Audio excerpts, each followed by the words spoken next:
भगवद गीता एक सुप्रसिद्ध शास्त्र है, परंतु एक प्रश्न हो सकता है, क्यों हम गीता का पाठ करेंगे? उससे क्या फायदा होगा? क्या आवश्यकता है? यही महत्वपूर्ण प्रश्न का उत्तर श्री गीता महात्म्य में प्राप्त होता है। गीता महात्म्य, कहीं गीता महात्म्य है, एक प्रसिद्ध गीता महात्म्य है जो श्रील प्रभुपाद उनकी भगवद गीता यथारूप की टीका की भूमिका में उद्धार किए। ये गीता महात्म्य के लेखक कौन है वो अनिश्चित है। कई लोग कहते हैं कि श्री आदि शंकराचार्य की रचना है, परंतु अनिश्चित है। ये गीता महात्म्य में खाली 7 श्लोक है और 7 श्लोक में भगवद गीता का महत्व बहुत सुंदर रूप से वर्णित है। प्रथम श्लोक, गीता शास्त्रमिदं पुण्यम यः पठेत् प्रयतः पुमान् विष्णु पदमवाप्नोति भयशोकादिवर्जितः। गीता शास्त्र, पहला विचार है कि ये शास्त्र है, ये एक साधारण किताब नहीं है, यही शास्त्र है, प्रामाणिक है। शास्त्र से हम यथार्थ ज्ञान प्राप्त कर सकते हैं, जिससे हमारा दुर्लभ मानव जन्म सफल हो सकते हैं। और ये गीता शास्त्र पुण्य है। गीता शास्त्रम इदम पुण्यम, इदम शब्द का अर्थ यही, पुण्य। शास्त्र, सब शास्त्र पुण्य है और शास्त्र का पाठ करने से हम पुण्यवान हो जाते हैं। परंतु विशेषकर ये शास्त्र पुण्यमय कहा जाते हैं, क्योंकि भगवद गीता एक महान विशेष पुण्यमय शास्त्र है। और यह पठेत् प्रयतः पुमान्, वो व्यक्ति जो नियमित रूप से गीता का पाठ करते हैं, क्या फल मिलते हैं वो व्यक्ति को? यही फल, विष्णु पदमवाप्नोति, विष्णु, भगवान विष्णु का धाम जाते हैं। जैसे गीता में भगवान कृष्ण कहते हैं, जन्म कर्म च मे दिव्यमेवं यो वेत्ति तत्त्वतः त्यक्त्वा देहं पुनर्जन्म नैति मामेति सोऽर्जुन। भगवान कृष्ण कहते हैं कि वो व्यक्ति जो अच्छी तरह जानते हैं कि मेरा कृष्ण का जन्म और कर्म कलापों पूर्णतया दिव्य है, असाधारण है, अलौकिक, त्रिगुणातीत है, वो व्यक्ति शरीर त्याग करने का समय अलग शरीर में प्रवेश नहीं करते हैं, मेरे धाम आते, मेरे पास आते हैं। तो वो ज्ञान कृष्ण के बारे में गीता में उपलब्ध है। और वो धाम, क्यों हम वो धाम जाएंगे और उससे क्या फायदा होगा? वो धाम, भगवान का धाम, वैकुंठ धाम, भय शोक आदि वर्जितः। वहाँ पर भय, भीति, शोक, दुख, कष्ट इत्यादि नहीं है। वैकुंठ धाम पूर्ण आनंदमय है, जैसे भगवान आनंदमय है। सच्चिद आनंदमय भगवान, उनका धाम है सच्चिद आनंदमय, और जो व्यक्ति पूरी श्रद्धा से नियमित रूप से भगवद गीता यथारूप पाठ करते हैं, पूर्ण विश्वास से भगवान का धाम जाता है। एक और लाभ है भगवद गीता पाठ करने से, बहुत लाभ है। धीरे धीरे गीता महात्म्य में सब लाभ, सब फल वर्णित हो जाएगा। द्वितीय श्लोक, गीताध्यायनशीलस्य प्राणायामपरस्य च नैव सन्ति हि पापानि पूर्वजन्मकृतानि च। गीताध्यायनशीलस्य, तो प्रथम श्लोक में कहा गया है यह पठेत प्रायतः पुमान, और यही श्लोक में गीताध्यायनशीलस्य, तो प्राय एक ही अर्थ है। जो व्यक्ति गीता अध्ययन में रत रहते हैं, उसमें आनंद लेते हैं और नियमित रूप करते हैं, प्राणायाम परस्य च, और प्राणायाम भी करते हैं। यही कलि युग में प्राणायाम से आध्यात्मिक लाभ नहीं होगा, क्योंकि अच्छी तरह प्राणायाम योग व्यायाम करना बहुत कठिन है कलि युग में। इसलिए प्राणायाम नहीं करके यही कलि युग में हरे कृष्णा कृष्ण कृष्ण हरे हरे, हरे राम राम राम हरे हरे कीर्तन करना चाहिए। तो गीता का पाठ करना और भगवान का नाम लेना, ये दोनों से यही फल होते हैं। हम किसी प्रकार का पाप का फल से दूषित नहीं होंगे। सब पाप जो हमें किए चुके हैं पूर्व जन्मों में, वो पूरा साफ हो जाते। वो एक फल है, वो गीता पाठ करना और भगवान का नाम लेना का प्राथमिक फल है। वो सर्वश्रेष्ठ फल नहीं है।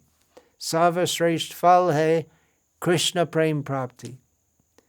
परंतु हम जो भौतिक संसार में है, हम जन्म जन्मांतर विभिन्न प्रकार का कष्ट भोग करते हैं हमारा पाप कर्म का फल से। परंतु गीता अध्ययन करने से और गीता में वो सब उपदेश जो है वो सब पालन करने से हम यही सहज उपाय से सभी प्रकार का पाप से मुक्त हो सकते। जैसे गीता का अन्वय भगवान कृष्ण का चरम उपदेश है, सर्वधर्मान् परित्यज्य मामेकं शरणं व्रज अहं त्वा सर्वपापेभ्यो मोक्षयिष्यामि मा शुचः। भगवान कृष्ण कहते हैं कि और सभी प्रकार का कल्पित धर्म, नकली धर्म, तथाकथित धर्म, अपधर्म, उपधर्म, छल धर्म इत्यादि पूरी तरह छोड़ के एक काम करो। भगवान कृष्ण अर्जुन को कहते, मेरे चरण में शरणागत हो जाओ, मुझ में शरण ले लो। शरणागत भक्तों को भगवान यही वर देते हैं। तो सब पाप जो किया है वो सभी पापों का फल से मैं मुक्त कर देता हूँ। माँ शुचा, चिंता मत करो। भगवान कृष्ण कर सकते और करते हैं उनके शरणागत भक्तों के लिए। और गीता में मुख्य संदेश यही है, कृष्ण का शरणागत भक्त बनना। तीसरा श्लोक, मल निर्मोचनं पुंसां जल स्नानं दिने दिने सकृत गीतामृत स्नानं संसार मलनाशनम। प्रतिदिन हम जल से स्नान करते हैं। आशा है कि सब लोग प्रतिदिन स्नान करते हैं। सभ्य व्यक्तियों के लिए एक आवश्यक अभ्यास है। और जल का स्नान से शारीरिक स्वच्छता होती है, पसीना, दुर्गंध और भिन्न भिन्न प्रकार का मल से हम मुक्त होते हैं जल से स्नान करना। परंतु केवल एक बार यदि हम गीतामृत में स्नान करते हैं, ये रूपक जैसे है, हम संसार का मल से विमुक्त होते, सांसारिक मल नष्ट हो जाते। संसार मल क्या है? काम, क्रोध, लोभ, मोह, मद, मत्सर्य इत्यादि सांसारिक दूषण सब नष्ट हो जाते हैं गीतामृत में स्नान करने से। अर्थात हमारी पूरी चेतना गीतामृत, गीता का संदेश में पूरा तन्मय होना चाहिए। तो कैसे गीता पाठ करने चाहिए? चतुर्थ श्लोक में गीतासु गीता कर्तव्या किमन्याय शास्त्र विस्तराय या स्वयं पद्मनाभस्य मुख पद्माद विनिसृता। हमारा कर्तव्य है गीता पाठ करना सुगीत से, अर्थात सुंदर स्वर में, पूरा ध्यान से, भक्तिपूर्ण हृदय से, सुश्रद्धावान होने से। और यदि हम इस प्रकार गीता पाठ करते हैं, किम अन्याय शास्त्र विस्तराय, शास्त्र कितने हैं? असंख्य है। क्रिश्चियन धर्म में बाइबल है एक शास्त्र, और इस्लाम में कुरान, और सनातन धर्म में असंख्य शास्त्र है। विस्तार रूप से पारमार्थिक ज्ञान शास्त्र में वर्णित है, परंतु सब शास्त्र का सारांश भगवद गीता में है। इसलिए किम अन्याय शास्त्र विस्तराय, यदि हम ध्यान पूर्वक गीता पाठ करते हैं तो भिन्न भिन्न शास्त्र का विस्तार अर्थ समझना की आवश्यकता नहीं है। गीता संपूर्ण ही है। या स्वयं पद्मनाभस्य, क्यों हम गीता को इतना महत्व देते हैं? क्योंकि भगवान स्वयं पद्मनाभ कृष्ण स्वयं भगवद गीता का ज्ञान अर्जुन को परिवेशन किए हैं, और अर्जुन का माध्यम से हम सभी बद्ध जीवों को।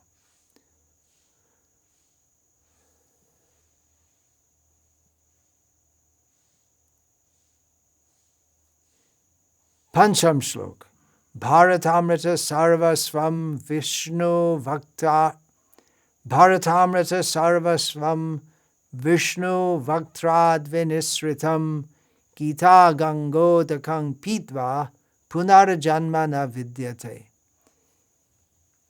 ये भगवद गीता महाभारत में आते हैं, महाभारत का अंश है। महाभारत एक विशाल शास्त्र है, और भगवद गीता में केवल 700 श्लोक है, परंतु महाभारत का अमृत का सारांश है ये भगवद गीता। और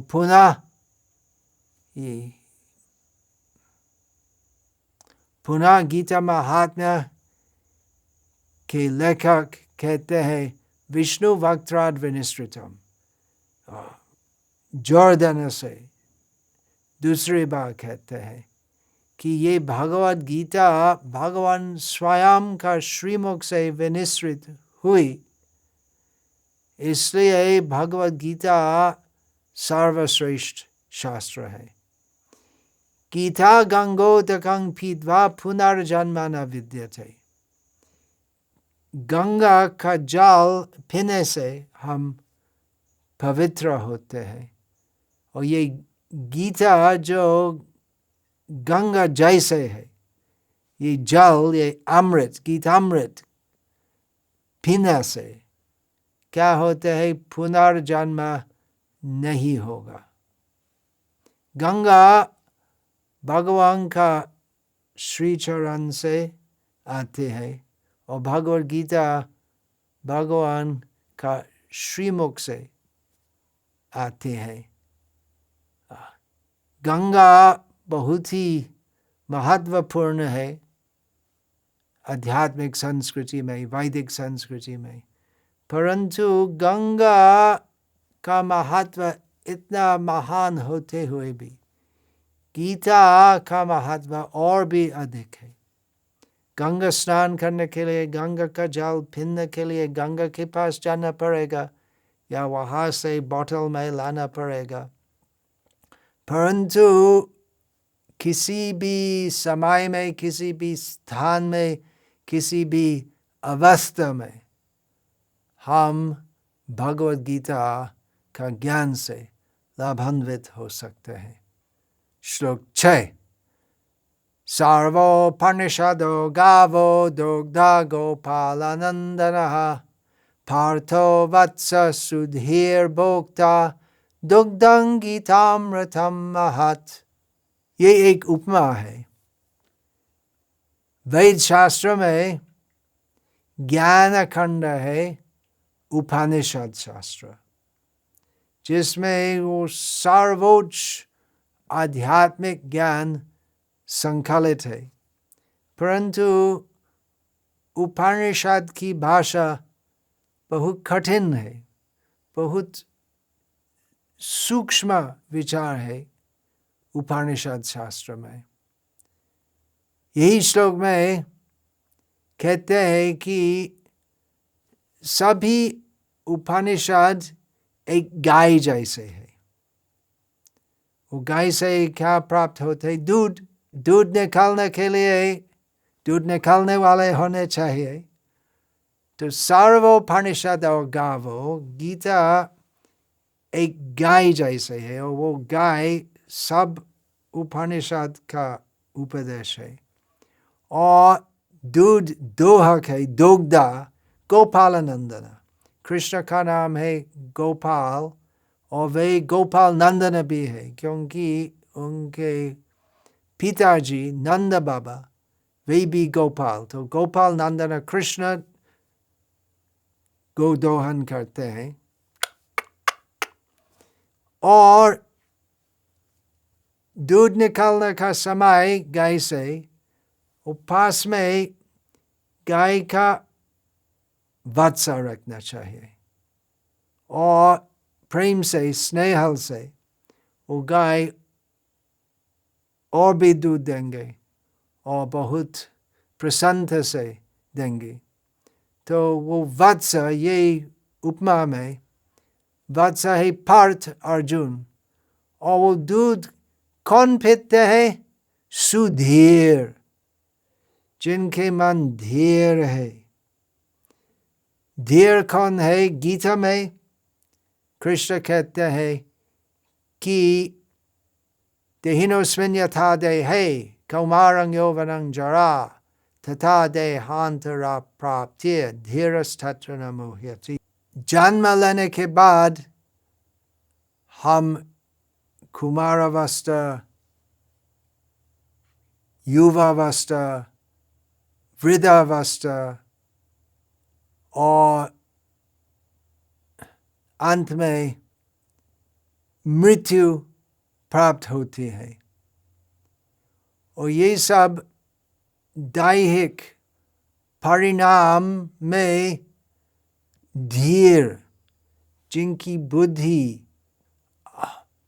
परम सत्य पर स्थित है, वो धीर व्यक्ति वो शरीर का परिवर्तन और मृत्यु से विचलित नहीं होते। सुधीर कौन है योग्य भगवद गीता का ज्ञान प्राप्त करने के लिए? सुधीर। और यदि हम सुधीर नहीं है तो गीता का दूध पीने से हम सुधीर बन जाएंगे। वो दूध क्या है? दुग्धम गीतामृतम महत्। महान अमृत जो गीता है वो सर्वोपनिषद का गाय का दूध है भगवद गीता।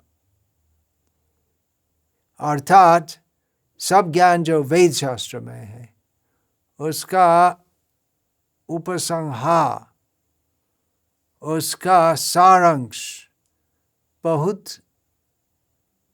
मधुर रूप में संकलित है भगवद गीता में।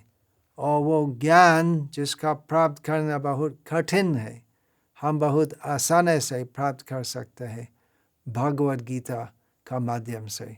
और अंतिम श्लोक, सप्तम श्लोक, एकम शास्त्रम देवकी पुत्र गीतम, एको देवो देवकी पुत्र एव, एको मंत्रस्थस्य नामानि यानि, कर्मप्येकं तस्य देवस्य सेवा। इसलिए बहुत बहुत शास्त्र लाना, तर्क करना, झगड़ा करना शास्त्र के ऊपर आवश्यक नहीं है। एक शास्त्र होने चाहिए, देवकी पुत्र गीता, भगवद गीता। और एक देव, शिव है, ब्रह्मा है, चंद्र है, इंद्र है, कार्तिकेय है, और सब के देवाति देव है देवी पुत्र श्री कृष्ण। इसलिए एक मंत्र होने चाहिए। बहुत मंत्र है वेद शास्त्र में, परंतु एक मंत्र सर्वश्रेष्ठ है, भगवान का नाम। कितने नाम है भगवान? बहुत है। कृष्ण, नारायण, विष्णु, हरि, मधुसूदन इत्यादि। और हम कृष्ण नाम लेने से सब मंत्र का उच्चारण करने का फल आसानी से प्राप्त कर सकते हैं। और सब मानव के लिए एक कर्म होना चाहिए, वो देव, वो कृष्ण की सेवा करना। यही गीता महात्म्य है, 7 श्लोक में संपूर्ण होते हैं। आप भगवद गीता यथारूप पाठ करिए, आपका परम लाभ होगा। और दूसरों को भी ये भगवद गीता ज्ञान परिवेशन करें। भगवद गीता पुस्तक आप दूसरों को दे सकते हैं।